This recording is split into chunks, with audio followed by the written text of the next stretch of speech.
Toutes les méthodes de l'objet array ne vont pas avoir le même comportement par rapport au tableau qui les appelait. Certaines sont dites destructrices, c'est celles qu'on va voir tout de suite, et qui vont modifier la structure du tableau, et d'autres vont la préserver en travaillant sur une copie de ce tableau. Donc parmi les méthodes non destructrices, il y a la méthode pop. Donc pour l'illustrer, je vais déclarer un tableau, tab égale 0, 1, 2, 3 par exemple. Donc vous voyez des valeurs très très originales. Tab.pop, alors pop ne prend pas de paramètres, et alerte tab. Si j'exécute cette portion de code, d'abord je la récupère dans le presse-papier, l'alerte me donne bien 0, 1, 2. Donc on a supprimé la dernière valeur de tab avec la méthode pop. Petite précision, donc pop modifie le tableau, donc lui supprime un élément. En revanche, cette méthode renvoie l'élément qu'elle a supprimé. Donc je pourrais créer une nouvelle variable, var supr, qui est la valeur supprimée, est égale à tab.pop. Donc là, ce qui va se passer, c'est que tab va être modifié. En revanche, le reste de l'exécution, pop retourne la valeur qui a été supprimée, et donc on l'affecte à la variable supr. Donc si je fais alerte tab, puis alerte supr, on obtient donc le nouveau tableau amputé de son dernier élément, et dans la variable supr, l'élément qui a été supprimé. Une autre méthode de l'objet array, la méthode push, qui va faire le contraire, qui va ajouter des éléments à la fin d'un tableau déjà existant. Donc var tab est égal à 0, 1, 2. Tab.push. Push va pouvoir prendre autant de paramètres que l'on veut. Donc par exemple 3, 4, 5, 6. Et alerte tab va nous montrer que tab a bien été affecté par l'application de la méthode push. Voilà, tab devient 0, 1, 2, 3, 4, 5, 6.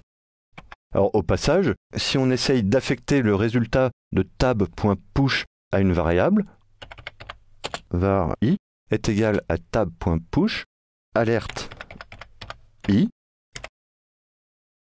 donc le nouveau tableau, et push renvoie comme valeur le length du tableau existant mais qui a été modifié et renvoie sa nouvelle propriété length.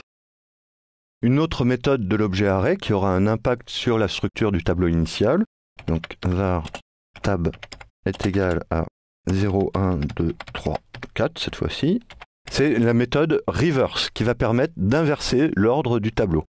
Tab.reverse alerte tab.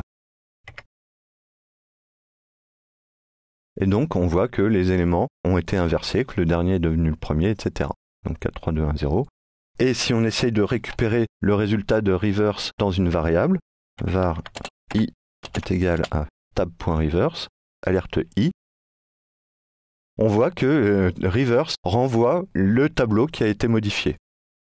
La méthode shift est un peu similaire à la méthode pop, sauf que là, ce n'est pas le dernier élément du tableau qui va être supprimé, c'est le premier. Donc var tab est égal à 0, 1, 2, 3, 4. Alors, je vais directement faire var i égale tab.shift, alerte tab, alerte i. Donc, je récupère toujours la portion de code. Et là, le premier alerte 1, 2, 3, 4, donc la première valeur 0 a été supprimée. Et i vaut 0, i vaut en fait, tout comme pour pop, la valeur qui a été supprimée. La méthode sort va vous permettre de trier un tableau. Alors ici, on va essayer de mélanger un petit peu.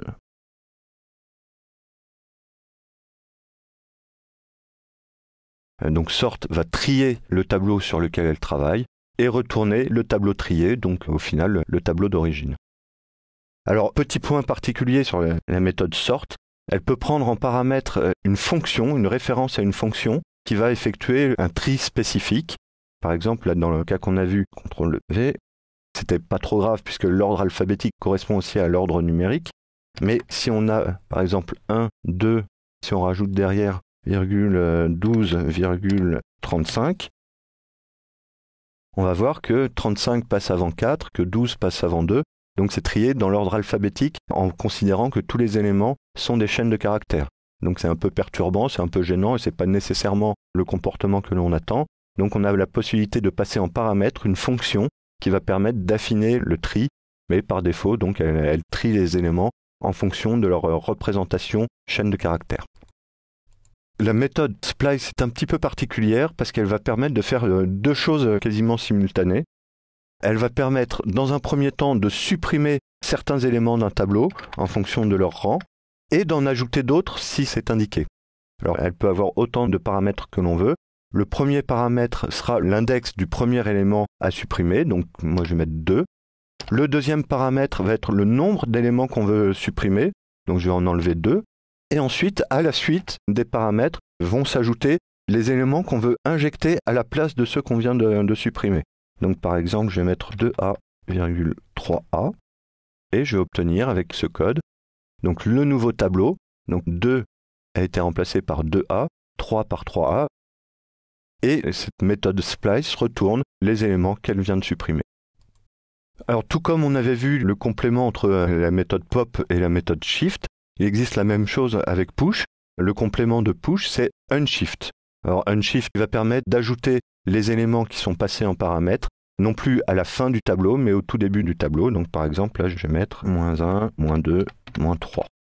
Et on obtient donc -1, -2, -3, donc ils ont été rajoutés dans cet ordre-là, bien évidemment. Et cette méthode renvoie encore la nouvelle longueur du tableau, la nouvelle propriété length. Donc voilà pour les méthodes destructrices, c'est-à-dire qui ont un effet sur le tableau qui les a appelées. Nous allons voir maintenant des méthodes non destructrices qui vont modifier juste une référence à ce tableau.